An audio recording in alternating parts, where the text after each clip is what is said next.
Hello, hello. Happy Friday, everybody. If you're watching live, thank you for being here. I'm Anthony Bailey. I am a marathon runner based out of Los Angeles, but I live about an hour north of here. But anyways, I've been doing this for about 6 years. My first marathon was in 2017 at the LA Marathon. And since then, I have ran 10 marathons, and I'm also a very proud LA Marathon ambassador for the third year in a row. So it's an honor to do this, but I do this every Friday and every Friday. I'm sorry. I do this about once a month where I sit down with somebody who is an amazing person who happens to be a runner in hopes to inspire you in your running journey or to help you start your running journey. So we do this about once a month here on YouTube and Facebook. If you're watching during live, I appreciate you for being here. Let's see. So this weekend here in California, we have the Rose Bowl Half Marathon. This is kind of like a warm-up race for the LA Marathon here in our community.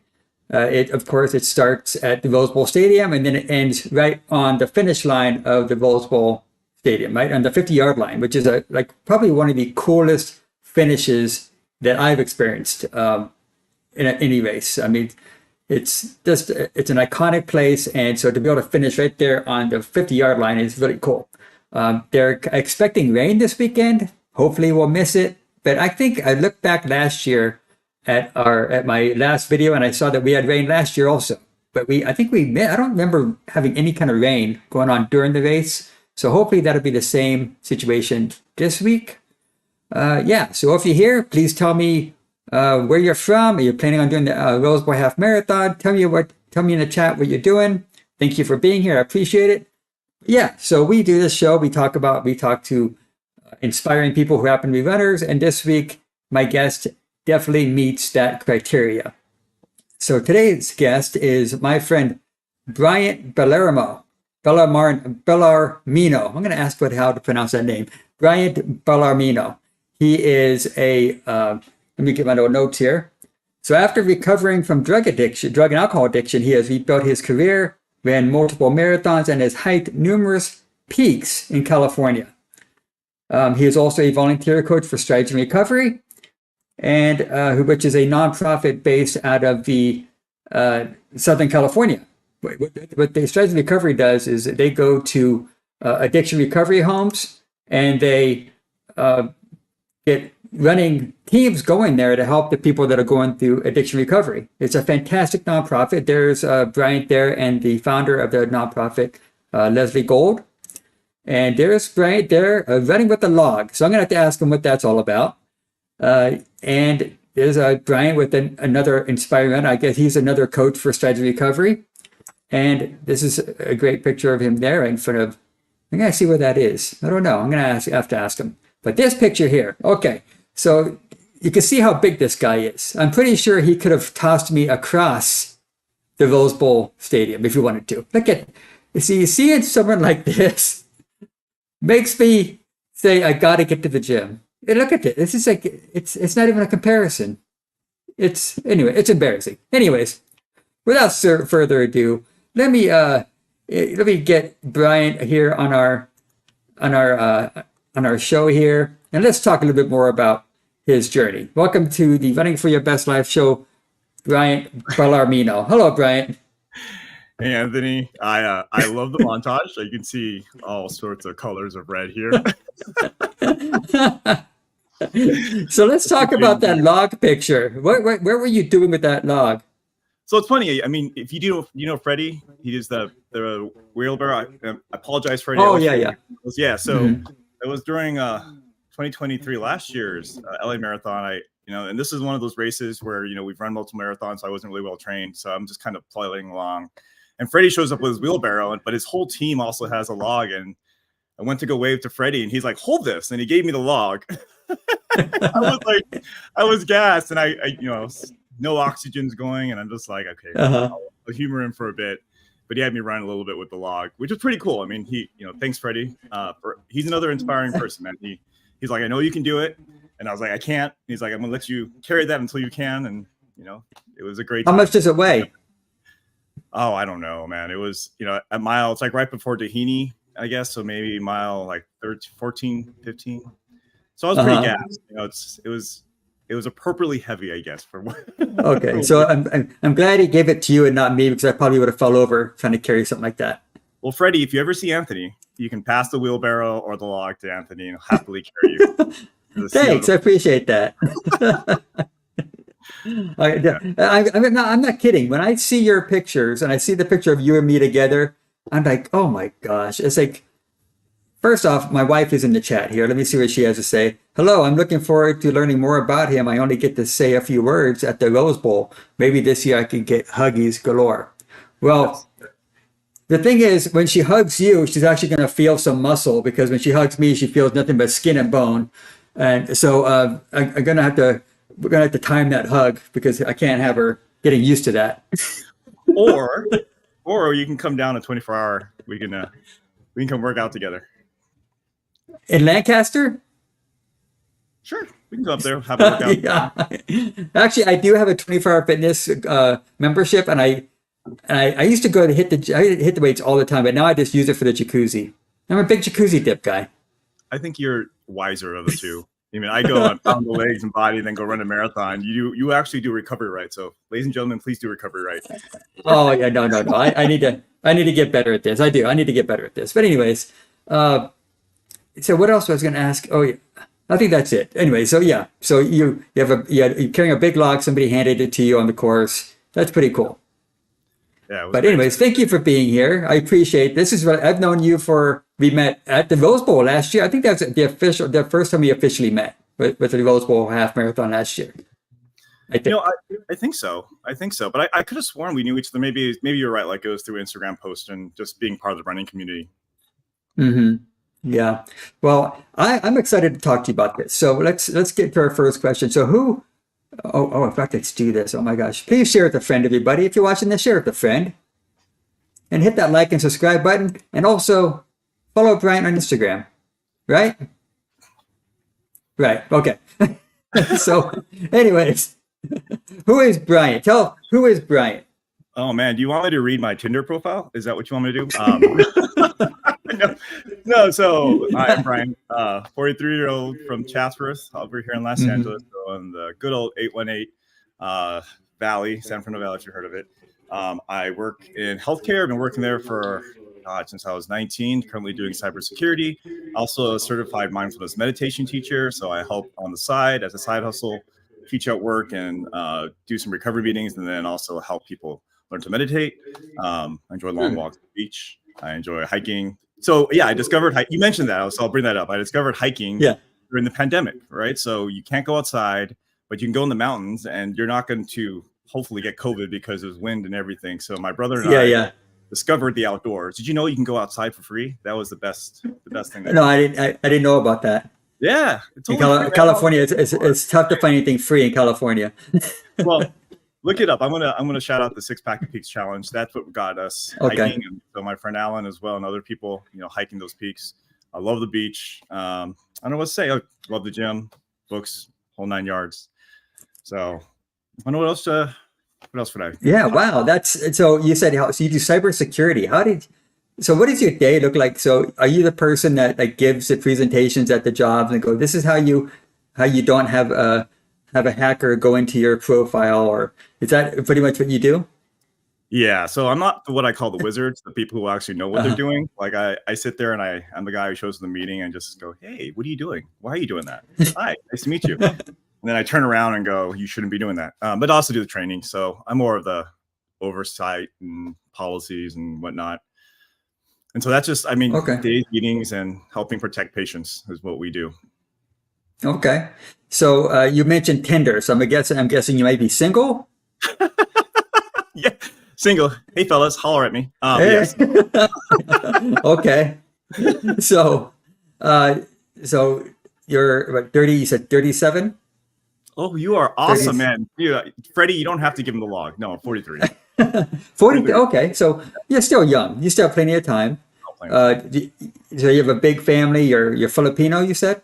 Yes, sir. So yeah, definitely. I'm shouting out because I see the text messages going. So my brother and my parents are out there behind that door. They had the big screen on, so I'm still blushing. Oh, shout out to all my cousins, my aunts and uncles, you know, all of them. We have a huge family, and I'm very grateful for having like just being able to experience being part of such a loving family.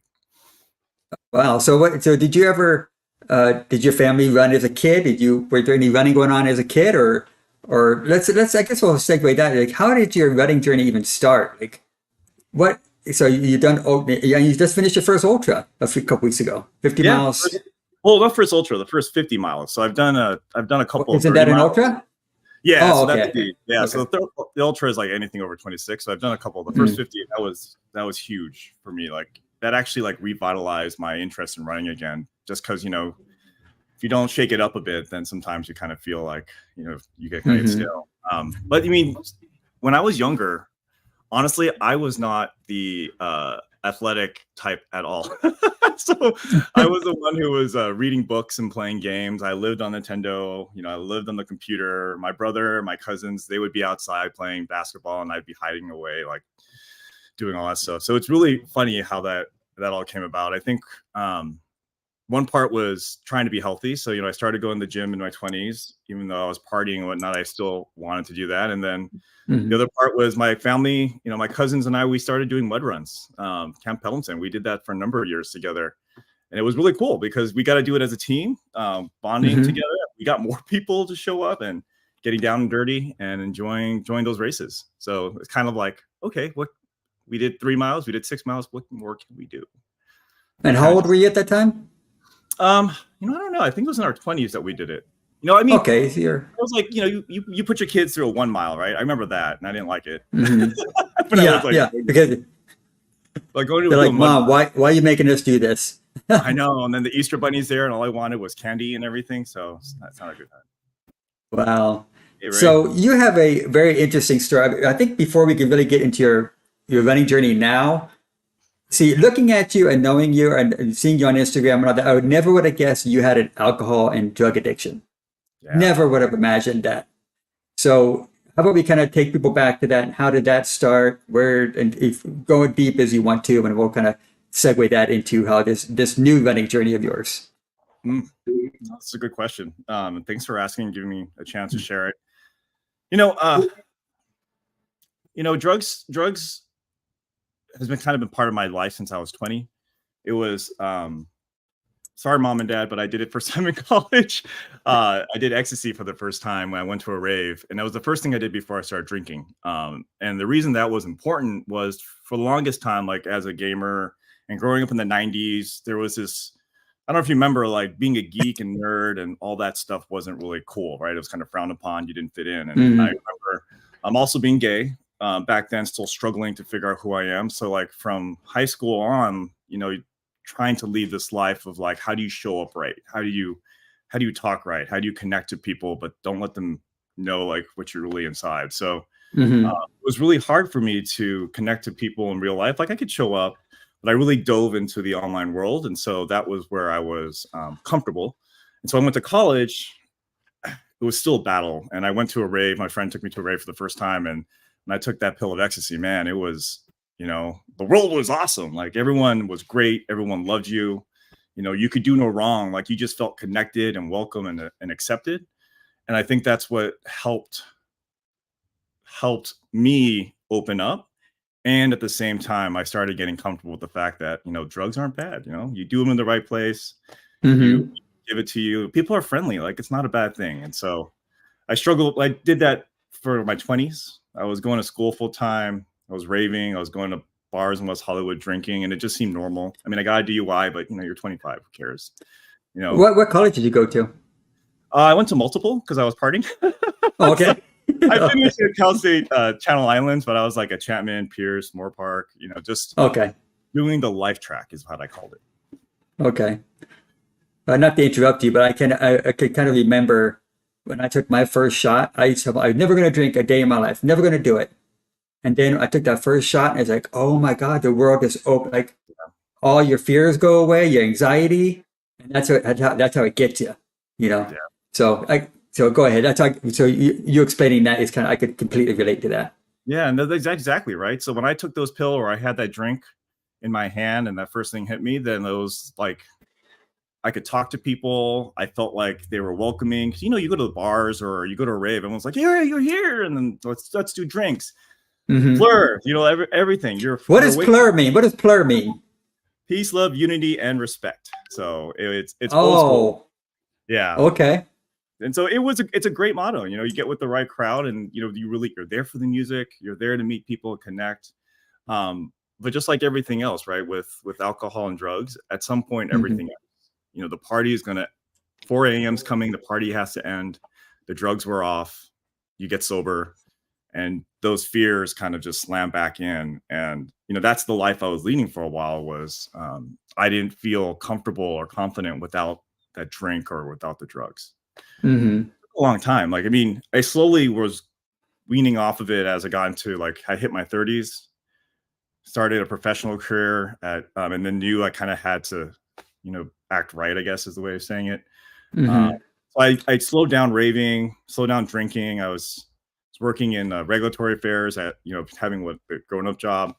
And then a number of things happened in my 30s. One of it was the team I was on at work. We were going through a kind of a crisis. I couldn't accept the changes that were happening. So I was really stressed out all the time about work, didn't know who to talk to about it. Where financial troubles were happening. So managing money is always fun. That was Mm-hmm. not a successful ordeal at that time. And then the other part was I discovered I was HIV positive.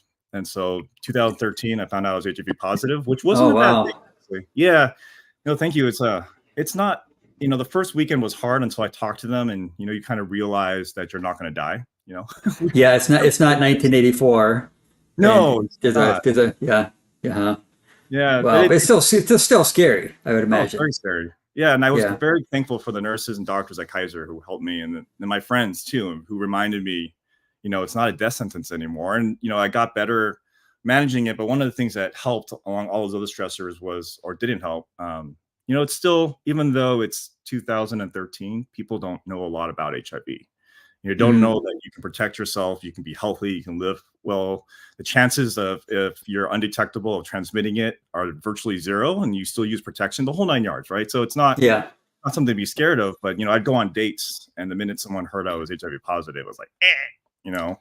Oh, So like, you know, someone who dealt with rejection and wanting to fit in, like, here's this now reminder of, like, feels like coming out over and over again, feels like no. yeah. And it was hard. It was Mm. hard hearing that. And you know, one day someone invited me over, and I knew he had meth, and I was like, I'm just gonna go over and drink. But Mm-hmm. it, that's how it slipped. You know, there was someone who accepted me, not really me though. Like, I just fooled myself to thinking he accepted me. He had drugs, and I did them, and that started the whole thing. It was started once a month, only on the weekends, only on Saturday, Sunday, maybe Monday. Yeah. And I was, you know, not in this room, well, this room eventually, but there's a bedroom over there where I would just be like smoking all day long, hiding from the world, Oh my working, gosh. going crazy. Oh, you still worked. You're still working. Yeah. So I have this weird thing where, like, I knew enough to protect my job because I needed the money to pay for housing and to get my drugs. So Exactly. Yeah. we had some level of, like, value system there, like, you know, Uh-huh. you what I need. But it was a very difficult time for not only me, but like my family who lives here, my friends, people who cared about me. You know, but I couldn't see it. I was stuck in my spiral. I was stuck in my pain. Yeah. So how long did that go on for? So from like 2014 to 2017 was like straight on of just Oh smoking and gosh. craziness, like finding weird people at the house to over at weird times of the night. And I say weird, it's just in the way that, like, you know, we were all in pain. Like, we were all Yeah. just people looking to connect. And, you know, I was not a good person at that time. I wanted them, I wanted connection. I wanted to feel seen, but they're there for the drugs, and I was there for the drug. Like, it just, we were fooling ourselves. Yeah. So it lasted like till 2017 when I finally reached out for help. Oh And then I wow. 11 months clean, and then I relapsed. And after that, 2018 is actually my September 18th, 19th, 2018 is my clean date. Wow. So how did what finally do you remember the moment that finally motivated you to like this? Okay, I'm done. Was there like a certain? They always say you hit bottom. Was there a bottom moment? Oh, that was all. It was all about them. The three. Yeah, no, I mean, there's a couple. I mean, what I'll say is, I'll shout out to my cousin Cheryl. I think one time she was over with our nieces or her kids, our nieces and nephews, and it was a song like this, that 1-800 song. It's about, I forget who, not Macklemore. Someone, it's the national suicide song. And so I just remember, I don't know if she remembers this, is that she told me that song reminded me of her and her of me. And I was confused because I didn't think I was suicidal. I just needed the meth to keep going. Like, if you guys just left me alone, let the whole world leave me alone. I'll figure out my life. And then, but you never figure it out, right? It just gets worse. Yeah. That was one of the reasons. And then the other part was just watching people. Like, I was existing on Facebook. So you know how social I am on Instagram and Facebook. I was posting even before that. Well, when I started using, like, all those posts went from pictures to like these long rants. Oh, wow. Yeah, I would win debates because eventually you have to sleep, and I didn't sleep for 5 days. So, but I was watching people live their life. Like, people were getting married, people were dating, they were going on trips, and it was almost like I started realizing that this is what it's like to be dead. Like, everyone else gets to live their life, and I was hiding. I was not. I was just really dying in this room. And so that was like one of the, two of those things. I mean, there's all these other moments. Yeah. Just feeling like this is not the life I want to live. I've never heard it put that way before. Like, you feel like you're dead because everybody's living their life. That's incredible. Like, there. I mean, you should put that on. You should brand that somehow or make a book. Have that. I don't know. I never heard that. I never heard anybody explain that before like that. But it's true. How did you feel like when you were, in yours? Oh gosh, I felt. I mean, I still worked, and I still had my son. I still had my apartment, had my car. I thought I had it all. I was like, oh my gosh, I have an apartment and a car. Oh my gosh, I'm living high in the hog. Because I grew up in a trailer with nothing, with welfare and all that stuff. But so it wasn't until like, 35. I'm sitting on my porch like I normally did every night, smoking and drinking in the dark, like 2 a.m. And I'm like, shit, it's been 14 years and nothing's been done. I mean, I have this apartment. That's all I had to show for is an apartment after 14 years. So it just, but it's not like for me, it wasn't like a light bulb moment. Like, it was almost like a voice in your head over and over and over. And eventually you kind of start giving into the voice. The voice is like saying, hey, you're better than this kind of thing. And it wasn't overnight, of course. I mean, I still kind of drank and smoked. And then I met Jen and she helped me kind of finally get rid of all of it. But it took a while. So it wasn't like this overnight thing. Yeah. No, thank you for sharing that. I mean, I totally relate to that because it's not an overnight thing, right? Like, whatever pain that the pain that I was running from, it was just so strong until something else like finally broke through and was like, hey, you are worth it. You are more than this, and you can get help, which was a novel idea because I thought I was in control. So yeah. So you went into rehab, I guess, assuming you went to rehab. Is that how you quit? No, I'm lucky that I've got good family and insurance and whatnot. So I was at Kaiser. I did a 15-day IOP and then I went into 12-step. So shout out to the Valley Club, especially the 5:30 morning meeting at the Valley Club. I did that, and it was just the things that I needed was a lot of connection, a lot of people to hear my story and for me to hear theirs. Like, it was like all the time I was using. I mean, when I reflect back, it was like I didn't think people could relate to me or saw me for who I was. And the problem is I wasn't letting people in, right? Like, this was the guard. Like, you see the drugs, see the flashy, go to raves, see but not this. Don't look closely enough because then no. Yeah. And so that was what IOP and 12-step, and eventually the program I do now, Recovery Dharma, which is a Buddhist approach. We can talk about that, but it taught you gets you to open up and gets you to share that pain, because not only is it worth facing, but other people benefit from hearing, and they relate too. So I did a lot of that, and I'm grateful, very grateful for my family, for my friends, for people who, were there to coach me and push me and support me. I know a lot of people have that, and that's why meetings and, sharing this whole episode, right? The fact that the things that you do for people who don't have it, know that there's help. Like, we're here, like, you're sharing the stories of like, you can come and we're here to help. And that's what I needed. And I was really lucky to be able to use that to get to where I'm at today. That's so beautiful that you had such a strong support system from your family. When many times addicts get dismissed by their family, like leave us alone. They sound like they stuck by you the whole time. Yeah. So I think I want to say it's cultural. You think I mean, so? I don't Yeah. know. I mean, yeah. There is a point though. Like it's not, even though they stuck by me. I did lose friends. Like Hmm. a lot of people who aren't in my life anymore. A lot of people who are mad. A lot of people who are hurt. And Hmm. boundaries had to come up. So like people were there, but it was like, hey, we have to keep you at arm's length until we see that you are, willing or you deserve our trust again.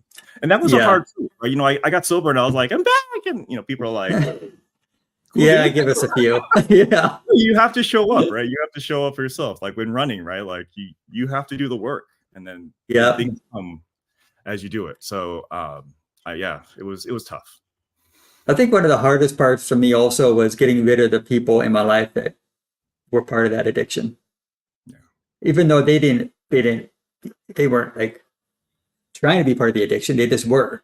It's like you hang out with the same people, and all you do is go drink with them, and after a while, you just have to say goodbye to them because, I mean, they're like, why this? And you can't tell them, oh, because you're helping my addiction. I just can't be around you. I just can't.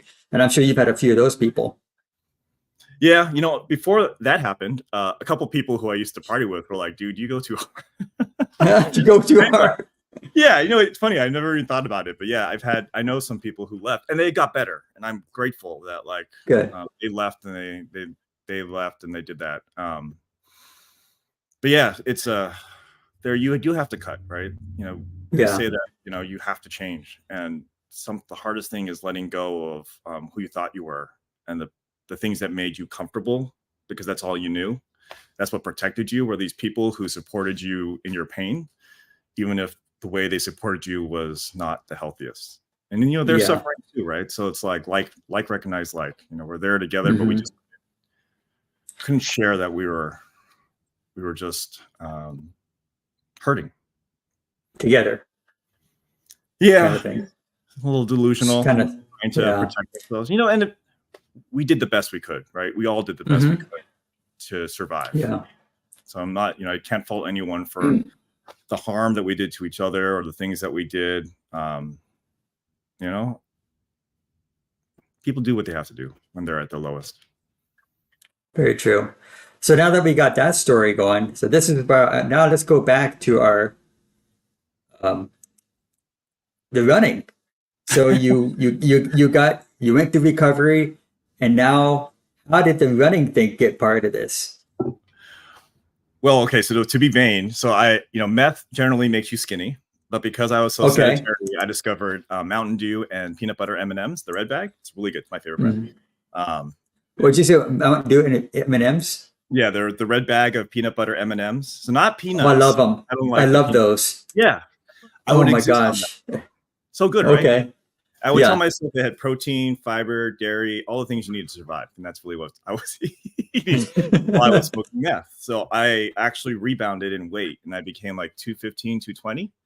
And so I just wasn't feeling good about who I was, right? My body was wrecked.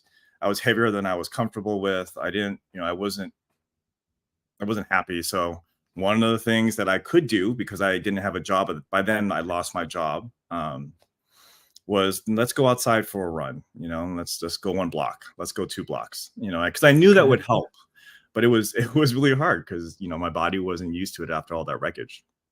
And just slowly over time, it's like, okay, you're able to go 2. Well, let's do 3. Let's run over here. Let's run to the train tracks and, make the loop. And it just slowly evolved over time to like, okay, can I run to the Valley Club and back? And I got to be really happy and proud of what I was accomplishing, because you could see the changes. It was making me feel better. I could feel better about who I was. I was doing something healthy and something that people were proud of. I felt, I could sleep. It got me out of trouble too. I mean, the one thing I will say about, if you're a runner, you probably know this, is like, you're always tired, right? So by 8 o'clock now, and you can't get in trouble at night if you're asleep. So If you're worried about getting in trouble at night, go run a mile or 10, and then you'll be good. Yeah, you'll be too exhausted to do anything, any kind of nonsense. But well, that's incredible. So, what did your family think when you started? Did they like Brian? Where are you going? What are you doing? Did they? Oh, he's off to go get his drugs. That's what he's doing. He's just saying he's running. Is that what it was? I'm sure those thoughts pass people's mind. Again, like you have to earn trust, right? It's not this automatic thing. You have to show people that you're changing and that you're trustworthy. You know, it's one thing to say that you're doing things, but you also got to back it up with action. So I think over time, people, you know, would realize that I'm not running around to my dealer or anything. And then you bring up a good point. It's hard because I used in the Valley. So I would go places and I'm like running around and I'd see, you know, the alleyway or some hotel, and I would get the flashbacks and you know, but the good thing is running is one of those things that keeps you in the present, right? So it's like, all right, I see you, and then the next step happens, and I'm like, okay, let's just put the energy into running. So again, it's a challenge, right? You got to unlearn some behaviors. It's funny you mentioned the memories because nostalgia was a big thing for me for a while. I would just, like, especially when things got hard, you know, adulting gets hard sometimes. And like, you think back, oh, you know what? I could just go get some whiskey and a throw pack and some smokes and go hang out in a hotel room. And because that nostalgia feeling, and I don't get it much anymore now, but like the first few years, like, oh my gosh, it is hard to get rid of. Like, I'm sure you maybe, like, I couldn't even listen to 80s music for a while because I would always drink and smoke with my 80s music. And so now I could peacefully listen to it, and it doesn't take me back, but there for a while it was. So that's when you said you've gone back to those places you probably thought, oh wow, because you remember the feelings, right? Yeah. It's the longing. It's you remember the good times and you forget all the bad times, right? How much it hurt. Oh wait, I woke up the next day feeling like garbage. I cursed this person out. I did that. You did, or whatever. Yeah. See, the one side about meth is that you don't sleep. So I mean, like that came late. No, okay, you go to sleep at some point. And that was the worst point. I remember, like, I would be awake for 5 days, and a lot of it was because, like, when I knew I had to go to sleep, there was that period where you're by yourself with your thought, like everything goes quiet, right? You turn off the lights and everything. But that was the most dangerous time for me because that's when all the thoughts of like you're not worth it, you're worthless. What are you doing to your life? You're a piece of shit. You're, you know, all those things that I would keep at bay with the drugs, I was left alone with. And so I was really scared to sleep. And you know, you stay up as long as you can, but at some point your body gives in. So it's funny to mention that because that's those memories of what I had to learn to work with my mind, which is why mindfulness meditation became such a crucial thing for me. Is like, yeah, these thoughts are happening. Cool, dude. Like they're there. Like I don't have to respond to the thoughts. I can see they're happening. And that's one of the things that helped me deal with the memories was, all right, why do I feel like using meth, or why do I feel like dropping ecstasy? Oh, it's because I'm feeling anxious, or I'm not accepting what's in front of me, right? I'm feeling lonely. All right, how do you want to work through that? You know, I can go do drugs, or I can text some friends, I can call someone, or I can go on this run. But it was really like starting to see that all these thoughts and the cravings were triggers for me to pay attention. Like, wake up, something, you're not accepting something. What is it you're missing? And then deal with it. But it took me a very long time to get to that point. I would have the memory and I'm like, we're going to run harder. We're going to run through that. So you kept running, and then eventually did you find strides of recovery, or how'd that all happen? I was, you know, I don't know what the order was. So I know. Or did you start doing races or something? Let's see, maybe let's say around 2019. Yeah, so I was running, and I just got to the point where I ran 13 miles, and I was so happy one day, and I was actually really mad at Strava because it didn't count. Like I ran 13.1, but you know Strava's like 13.1 thing, so I didn't give me my medal, and I was super mad. So I texted a friend. He's like, "You ran a half marathon. Like, why aren't you running LA?" Like, I never really ran an official race. So LA, like your first race, 2019 was my first official LA marathon. It was the first race. Okay. I've never done a half marathon. I've done a bunch of 10Ks. So that's what got me hooked. And I started using it as part of my story. And at the same time, I started advertising for the program I was with at the time called Refuge Recovery. So I would go to these sober events there was one here, Shatterproof holds this sober walk run, and I would advertise, hey, like come to Refuge. This is another way of adding to your sobriety toolkit. You can do the 12 steps. You can do this. It's just, if that's not working for you, come to us, combine with whatever. And Leslie was there promoting. And the first year I met her, I was kind of like, it's okay. I have my program. Second year, I was a little more open to like hearing about strides. But then she really got me during the pandemic when she was like, hey, you want to be outside and come here? I was like, all right. That's her job. She's very good at slowly getting to you, right? Yeah. She's such a great lady. She is, man. It's fantastic. I mean, the care and the love that she's shown all of us in putting this together. And the people, like it's amazing what strides and all the coaches and the volunteers, we get to see the fruits of all this, and then the clients and the runners, seeing the joy in their eyes, life coming back. Not a lot of people like running, but there's enough people and you're like, yeah, they got it. Wow. So tell people a little bit, like people that don't know who Strides Recovery is, or who they are, can you kind of give us a brief elevator speech of what they are and what they do? Yeah, I'm putting my cheat sheet up here. So Strides Recovery, we're a nonprofit that helps folks in residential addiction programs like learn to incorporate healthy behaviors back into their life. A lot of us, like you heard in my story, I was very isolated. I sat alone. And so some of these folks in the recovery programs are straight off the street. They come from detox. They're not really motivated to get better in that way. Sometimes we're told that, just do the program, go to meetings, and that's it. And then, there's more to life than just rehashing your fears and your past stress. So we show up, the coaches will show up and the volunteers. We get the runners out, get them through stretches, and then we take them out for a run or walk. So, we Strides Recovery, no matter what level of fitness you are, we welcome you there. We work with where you're at. We encourage you to go a little bit more. And then we support each other. So usually I run with the Awakening Recovery Home out in West LA, and there's usually enough volunteers and coaches there. So I can go with the runners, and then folks will go with walkers, and that's generally how we work with each program. We work to get them to a race. So a lot of now that the pandemic's over, they can go to 5Ks, 10Ks. We can get them trained up. Some people actually take to this and they do marathons. So if you see the Strides and Recovery shirt out there in races, say hi. These are people who are either, coaching or running their very first race. And it would really help if you just say hi and help them on, because you never know like what kind words will help inspire them to go forward. But we have like over treatment centers. There's over 12 coaches. We have over 60 volunteers, helped over 600 people through treatment through the program. So it's phenomenal. It is. It really is. I mean, I was at a run with what was it? I'm losing my train of thought here. Students Run LA. Their 19 miler they do every year. Well, they asked. I was one of the cheer them in people. And so was the folks in Strides Recovery. They were cheering in the kids to kind of help them with the last couple miles. Oh my God, they showed up. They must have had 30 people that showed up with them. They were massive. So they are really growing out here. Yeah, I'm glad they are. And if you would like to participate, you can go to stridesrecovery.org. If you can be a volunteer, if you made the promise to be a coach, you don't have to have any experience other than showing up and wanting to help people and to get to know them. We're also looking for, more homes to get into. So if you're an addiction treatment program who'd like to introduce a more fitness regime to your clients, because fitness helps, man. And like we've been talking, fitness is one way that's accessible and free, and you get out there and you feel good. And it gets you feel better about your body and yourself. So more the merrier. Wow.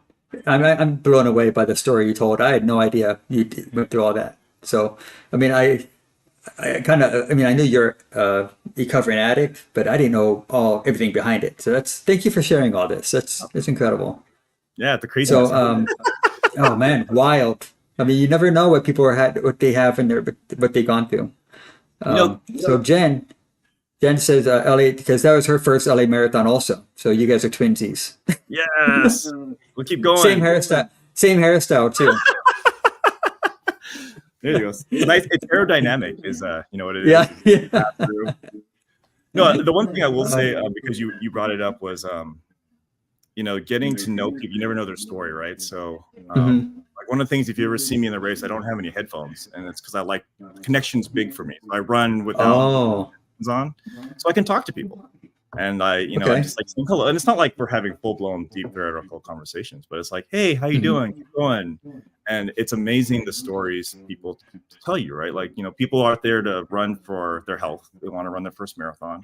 Or you meet the person who's running in memory of someone who died, or someone who just battled cancer, is battling cancer, or successfully, it's these life stories that propel us. And if we don't ask, you never know what, like to your point, you never know what the person is carrying. And everybody has a story. Yeah. It's so inspiring. It's just to be like, hey, why do you do this? And you'll find a lot. It's true. I run with the LA Roadrunners every Saturday, and the things you learn, because you do an 18 miler with a group of people, you're going to learn about them. So if anybody here in the chat has a question for Bryant, we're going to get to some questions here in a few minutes. But let's get to the next topic here. So let's talk about your next. Oh my gosh! So how many marathons have you done now? Over 10, I think. Over 10. Over 10. Yeah. You've done a few ultras. So what's your next big running goal? So I'm sad to say, I was really sad that I actually enjoyed the 50 mile. I was hoping that the 50 mile would be so tough that I'd be like, I hit my cap. Nope. Unfortunately not. No, I enjoyed it a lot. It's beautiful. So I'm looking actually for the next 50 mile race. I think it's also trail running. I do a lot of road running, and I'm, Catalina's a nice mixture. So if you're looking for a good entry, Avalon 50/50 in Catalina, it's a good mixture of like well-supported fire roads. But it's also out in nature. So like, if you look through the pictures, like it's trees and the sunset. And so I'm looking now at maybe the PCT or some trail runs. I have to get there on the trails. I have people on my Strava is like, get in the hills. And I'm like, no. Now I'm like, okay. I'm with you. I'm like, I have no interest in going in hills. I'm too clumsy. I fall. I'm a dreamer. I like to look at things. And then when I'm looking, I fall. I know you're not. No. Would you ever think of doing like Badwater or something like that, or like a 24-hour race or 48-hour race, something like that, or please don't do this. 100 miler? You got to do 300 milers to qualify for Badwater. So my initial reaction, as always, like the thing I battle is like, no, right? I'm scared. I'm fearful, and I do want to see what I'm capable of. Like and for folks who don't know, like you start with a 5K, 10K, like half marathon, marathon. Like a lot of folks, you have enough time and you can train yourself to be as fast as possible, right? But as soon as you get into ultra running, it's more of like technique. Don't hurt yourself. Can you sustain until you get to the end? Which allows for a lot of that like sightseeing, right? So I can see. So I would love to do that because it sounds like fun and it'd be a different type of challenge than trying to just keep running. So we'll just say, who knows? Maybe. Have you done Badwater? No, I crewed for it. So are we going to remember? I would love to do it one day, but it's like right now I can't imagine. I could barely train for a marathon. How am I going to train for 135 miles? Oh, is that how far it is? Yeah, it's from Badwater Basin and Death Valley all the way to Mount Whitney. It's 135 miles, and you have 48 hours to complete it. So it's rough. I mean, the people look like they're just walking zombies, but it was incredible. It was an incredible experience. Hey, look at that. We got Julio in the chat. Hey, Julio. Good to see you, look at that. Man, he's another inspiring guy. Oh my gosh. You should have him on, man. Julio's story is awesome. I want to. He's coming up. I actually spoke to him a couple weeks ago. I said, hey, I want to get you on. And there's some really incredible people in this community. It's amazing. Yeah, I'm really grateful for the running community. Like it's you think that all we do is out go out there and run, but again, like the stories that the reason we're running and the friendliness and the openness, it's one of the things that just makes running comfortable. Join a running club. You know how long it took me to join the LA Lakers?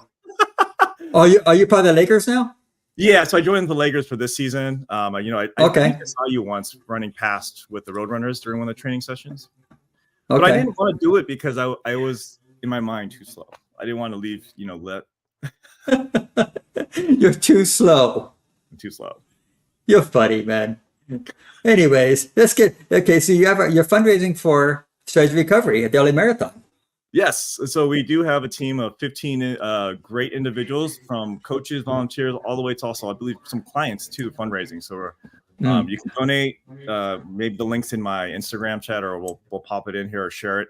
But we're looking to help fundraise, not only for get awareness for Strides, but to help the organization grow and support more folks in recovery. So please donate and share, then cheer us on. So I think we're going to be at the Fit Expo. So both days we have a tent. So stop by, share your message. Come The find Fit out. Expo. What is a Fit Expo? Oh, the Fit Expo. So the 2 days where you pick up your bids. Where you go. The LA Come on, Marathon LA Expo. ambassador. I never heard of it called the Fit Expo before. Okay, so the LA Marathon. No, I thought the Fit Expo is a completely separate thing. Oh, okay. I don't know if they changed it. I keep thinking of the Fit Expo at the Coliseum, the Convention Center. Oh yeah. The old days. I'm like, you can be at a Fit Expo? What? Okay, so you're gonna be at the expo for the LA Marathon. Yeah, the expo. Okay, so Okay. maybe it's called the expo. So we'll have a booth there. You can learn about the organization, and then we'll have actual because we have people running.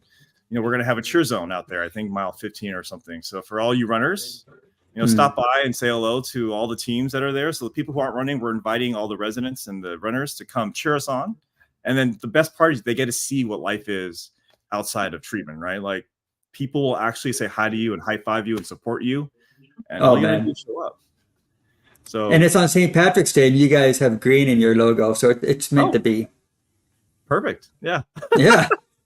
I don't have to worry. So yeah, so everybody watching today, either in the live or in the replay, head on over to his Instagram.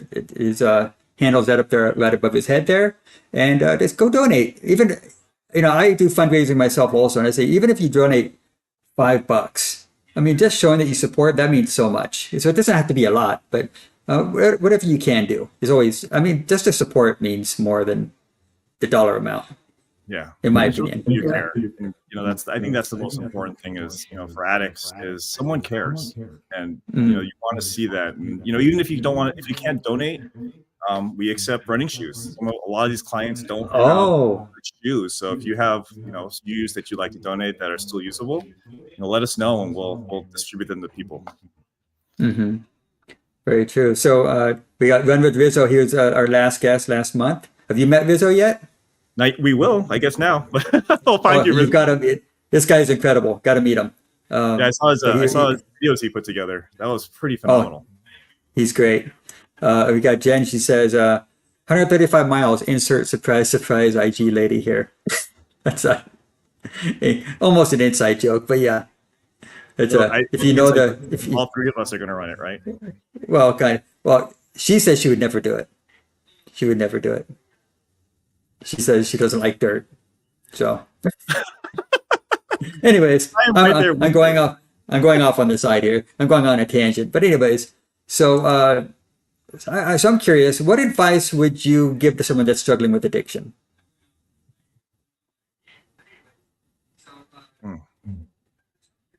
It's a tough question. Yeah, I would say you're worth it. You are worth it. Even if you don't feel it, part of you knows it inside, because that part of you is trying to live. It's keeping you alive, right? Like I said, everything that we're doing in addiction is to protect ourselves, from the pain, the hurt. So part of you wants to live. So know that you're worth it, and that all you have to do is ask for help. From the people who care. Go to a meeting, ask for help from your family, friends. Even call some of these places. You can call them. They'll ship you out. They'll give you space for free. There's plenty of people who are donating money so that you can find help. Learn to trust yourself. And the reason I say that is, that room over there, or you can even see this door, right? When I was smoking. Okay. There was help on the other side of the door. My parents and my brother were over there, but I was too scared. I didn't think I was worth it to open that door and ask. All it is to open that door and say, I'm hurting. I need help. And people are there. And we're there to care for you. Strangers are there to help you out. You heard our stories. There's organizations like us. Love you until you can't love until you love yourself. So reach out to us. That's wonderful. That's perfect. It's so hard to do for people. It is, I don't want to bother them. That was my thing. I don't want to bother someone, and it's not bothering. It's never. I don't know why. I think a lot of people like have that notion that you're bothering people when you're not normally. Yeah, I mean, like it's the pain is so overwhelming, right? You're just so focused again, like on surviving that you kind of Hmm. lose track of the fact that we're all interconnected. Like there's Yeah, we depend on each other to live. Like the fact that the shirts we're wearing, all this equipment, like someone else made it. Like the food we eat, someone else did it. Someone provided us this place. Um, so even if we just think of ourselves, the people that care about us, they're hurting too. They just want yeah. us to be better, but they don't know how to help us. Like no one can save us until we ask for help and are willing to change. And that is Great oftentimes advice. the hardest step is to say that I'm Yeah, willing to change. Please help me. great advice. So our friend Ray Soller is here. He says, "Have you had any running setbacks, and how did you deal with them?" Not well. So before I got into my addiction, and I think early 30s, I was training with team in training for the Walt Disney World Marathon. That was going to be my first marathon, so I was fundraising for them, and I overtrained. I was too zealous, right? Like, Mm, oh, look how good looking I am, and I'm getting lean, and I'm running. So I would run my training program in the morning, and then I would train on the treadmill at night. And I didn't know it, but I developed a really serious stress fracture, the tibula, or what I think it's called. And I've so had it took those. me, oh God. Yeah. The training Yeah. run, I was in Griffith Park and my foot exploded and I thought I got a sprain. I had to drive home with the right foot. It was painful. But it took me 3 months for that swelling to go down. And then I went to go Mm, run again and I still couldn't run. Went back to the doctor, found out it was a stress fracture. So the yeah. only thing I could do, like Ray, was listen to the doctor, like take care of myself, actually do recovery. Like I had to realize that this was not going to be my condition forever. My body would heal, but I had to give it time to do so. And that was one of the hardest things because I like to be active. I like to do things. Yeah. Yeah. I went through it also. It starts with with shin splints. You just keep running on it, and then, Yeah. oops. Maybe if I run this way, right, I'm going to lean on this foot Yeah. more. Yeah. Yeah. Well, So good. Good. the other running setback I would mention was like, how like you don't challenge us. Like I mentioned before, like you kind of run the same races over and over. Like you kind of do Hmm. the same route. Like I would get bored and forget why I was running to begin with. And so it really took like finding new routes, right? Like, okay, maybe not just running up and down the same street. Let me go in this neighborhood and see what's out there. Or let me sign up for the 50 mile or 30 mile to like really jazz up the thing. But I had to push myself or just take another perspective to get through those days where you're just like, I really hate running. I really want to stop. Yeah. Well, Run with Rizzo, it's an incredible story. The running community stands with you. Love it. Thank you, Rizzo. And our friend, so I'm glad that she asked this question. You touched on meditation and Buddhism. Did you start with guided meditation and grow from there?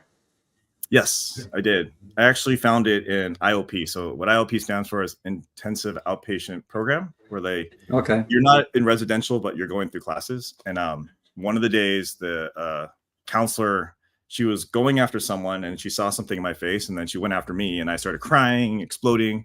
And the next session was mindfulness. And I never really got it. I was like, cool, we're going to be quiet for like 20 minutes. But after that emotional outburst, getting everything out, she led a guided meditation and it just like hit me. Like I was finally ready to see what the practice was. So I started with guided meditation because I didn't really know what the hell this thing was. Learned it with refuge recovery. So we practice in recovery programs, all the meetings that we do. And now the program I do, Recovery Dharma, it consists of 20 minutes guided meditation. So I lead them now for the group I'm at, but others will lead.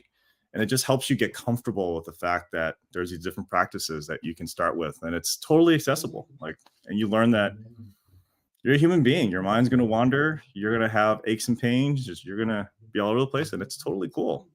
This is what being human's about. And then we Me help you too. refocus. I feel like I've never tried it, but I've had multiple people tell me you gotta try it. But in my head, I'm like, I got too much chatter to even attempt it because I have ADHD, and I'm like, I can't imagine getting through a minute of that. So, what advice would you give to someone like me that thinks that? Well, have you tried Have it? you gone? No. Well, first let's give it a shot. And then the second Okay. part, what's wrong with the chatter? I don't know. I'm busy, Brian. I'm very busy. I don't have time for it. That's what my mind would be like. You don't got time for this. You don't got time for this. That's what it'll be going on the whole time. Yeah. And that's all it's saying, right? But do you Let's have do a time? meditation session right now. Let's do it right now. You're putting me on the spot. I'm kidding. Yeah.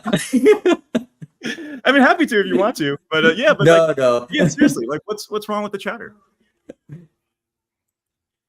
This is the interview about you, not me.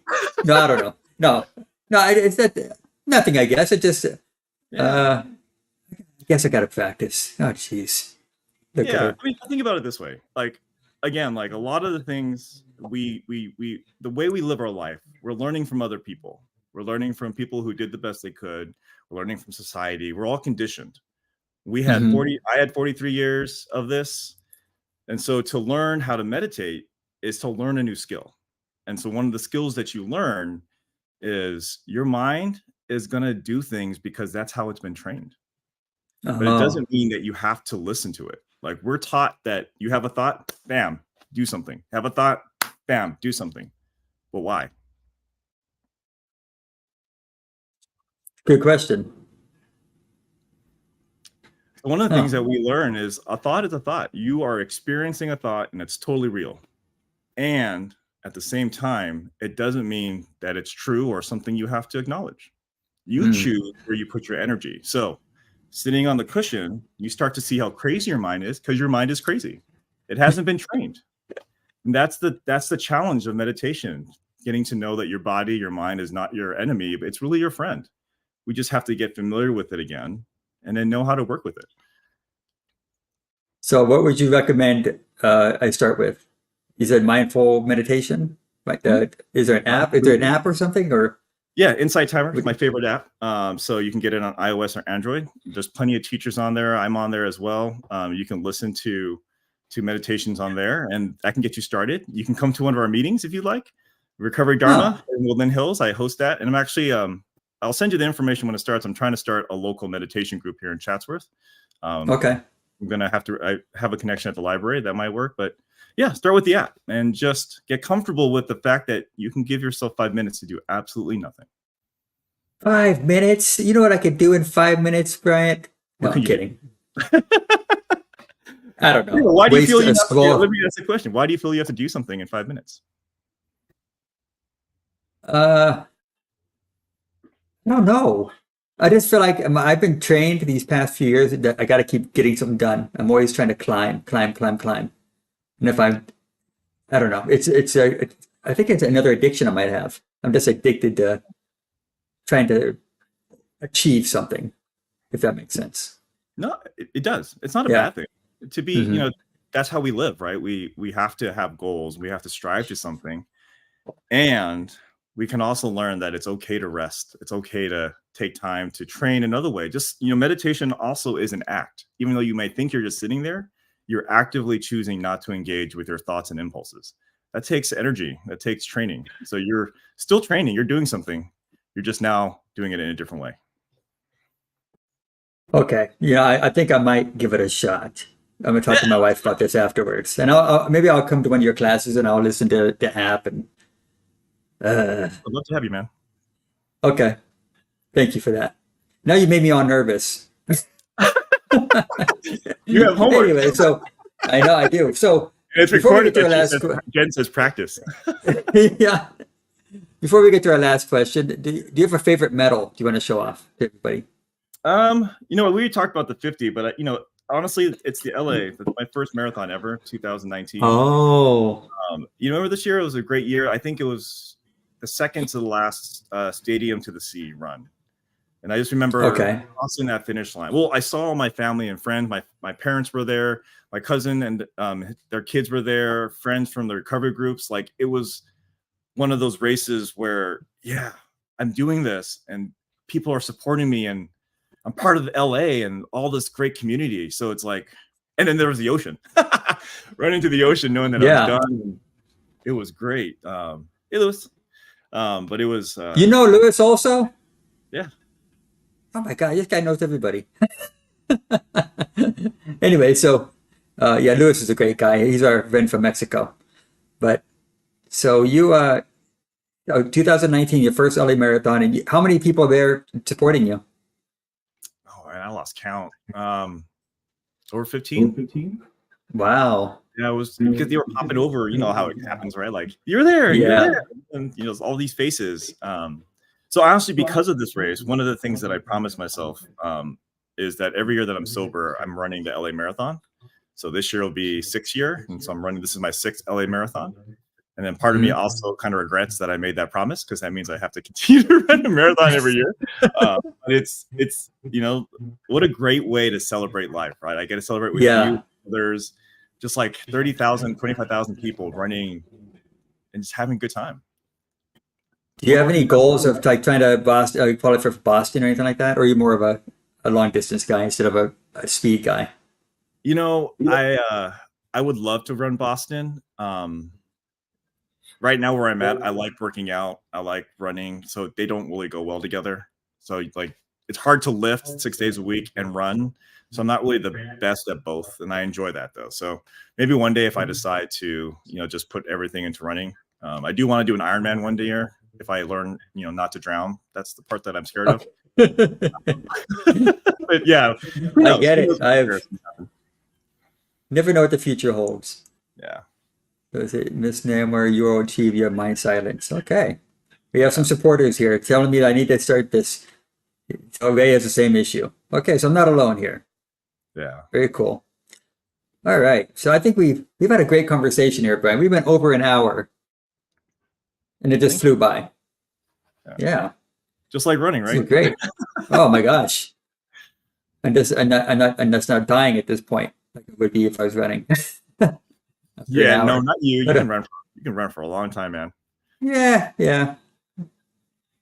Always can run longer though. But anyways, let's get to our last question. You're turning it around on me too much. And we got to have you start your own shows. So you can interview me. I'm learning from you, So, man. You're an I, inspiration. I mean, honestly, like, thank you from the bottom of my heart for like offering this. Like, you just uh-huh. never know who's watching it, and I'm learning from you how to show up and be the best person. So I appreciate you, inviting me on here. Oh, you're welcome. I really appreciate this. So let's try to get to our chat. Swimming is easy if you relax. So the teacher teaches; they don't really listen to their own. Yeah, yeah. No, time flies with a good conversation. Very true, Don. Very true. All Yeah, right, so you got okay. Let's have a cheers to our favorite for a good conversation. Oh, what do you got? Coca-Cola. I got Coke. This is the best drink on the planet, man. Have you tried Coke Zero? Oh no, don't no. He's the original. Okay, okay. But doesn't a Coke taste amazing after a long run? Yeah, yeah. I save it Oh for my those gosh. days. That little. If it doesn't burn your throat, then like, is it worth drinking? Very true. All right. Bryant, I want to make sure I pronounce your last name correctly. Bellarmino. Bellarmino, yes. Bellarmino. Okay. Here we go. I hate asking this question. First, I like asking this question, but I also hate it because it means it's the end of our conversation, or we're coming towards the end of it. But it has to be done. So, Bryant Belarmino, how has running helped you live your best life? You ask good questions.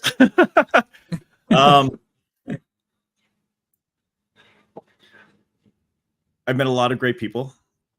You, Strides, my brothers run marathons. I have friends who see watching run marathons, talking to people at races. I learn a lot, and it inspires me that, or reminds me that while I think I may know everything, I really don't. There is so much more in the world to see and explore. Even if I run LA 10 times, I'm never going to see the same faces again. I'm always going to see a different landmark. So running helps me remember that there's more adventure out there, and there's like so much to experience. And especially if I put the effort, like I have to make that first step. I have to open the door, I have to lace up those shoes, and then I have to get out there. So it just helps me keep going. And then the other part is, about running, it's just like in recovery, right? You put the work in and people will show up, and you're showing up for yourself. And so it's a nice way to remind myself that I can do hard things, not die, and then I can still come up the next day and be like, okay, let's do something more. Let's see what else life's hold. And it's a truly a pleasure to have found this and to be part of this community. Amazing. Great answer. Love it. Did you practice that? Because that was perfect. No, I've been nervous the whole time, so I probably all day long I've been like rehearsing things and then I completely forget. No, that was a great answer. I love it. I love it. But it was an honor talking to you, my friend, and I look forward to hanging out with you in person. I'm gonna see you Sunday, hopefully. Yes. At the local half marathon. With a trash bag or something. Or a log over your shoulder. No, Freddie, that is Anthony's turn. Freddie, we'll do Anthony. Anthony. No, thank you. Oh, well. Well, everybody, be sure to head on over and support Bryant and his fundraiser. It's for a good cause. Follow him on Instagram, and because you won't be disappointed. If you want to see this guy lift some big weights, oh my gosh. Plates. Multiple plates this guy puts up. It's incredible. Absolutely incredible. We didn't really even touch on that very much. Maybe I'll have to bring you back and talk about weightlifting. Oh, yeah. How I not die. So you look how red my face is. The funny part is I'm the one who posts all this, so I don't know why I'm like so embarrassed right now. But you shouldn't be. It's awesome. It's amazing. Yeah, appreciate it. So, and we do this together. Right. So let's come work out. Let's go for a run. Here's how it's going to go. Okay, you're going to put on 4 plates and do your lifts. We're going to take off the 4 plates and put on a 25-pounder, and here goes Anthony. It's going to be a long day. Yeah, but you're lifting. That's the best part. You're doing it, man. We can celebrate that. I know. I'm just playing with you. That'd be fun. But thanks again for hanging out, Brent. I appreciate you. And everybody, be sure to follow him, and we'll talk to you soon. Thanks, Anthony. Thank you all. Bye. All right. An amazing conversation with an amazing person. Thank you, everybody here watching live. I appreciate you guys to take a Friday night and hang out with us. That means a lot to me. If you're watching in the replay, thank you for taking the time to watch this. If you watched this far, please be sure to like and subscribe so you can see more videos like this or other shenanigans that I'm into with running. So, yeah, I appreciate your support. But I try to do this on Friday nights. I'm trying to get to this even more regularly. But for now, we're like at about a once a month rotation, but maybe more in the future. But anyways, thank you everybody for being here. I appreciate you guys. Run Madirlo, thank you, Anthony. See you Sunday, my friend. I will talk soon. Don, thank you for being here from West Virginia. I appreciate you. And Julio, let's go Boston Brian. That'd be awesome. Thank you for being here, Julio. I appreciate that. And Louis, thank you for being here. I appreciate you. Have a great weekend. Thank you, everybody, for being here. I appreciate you. Until next time, I'm Anthony, reminding you to keep running for your best life. See you soon.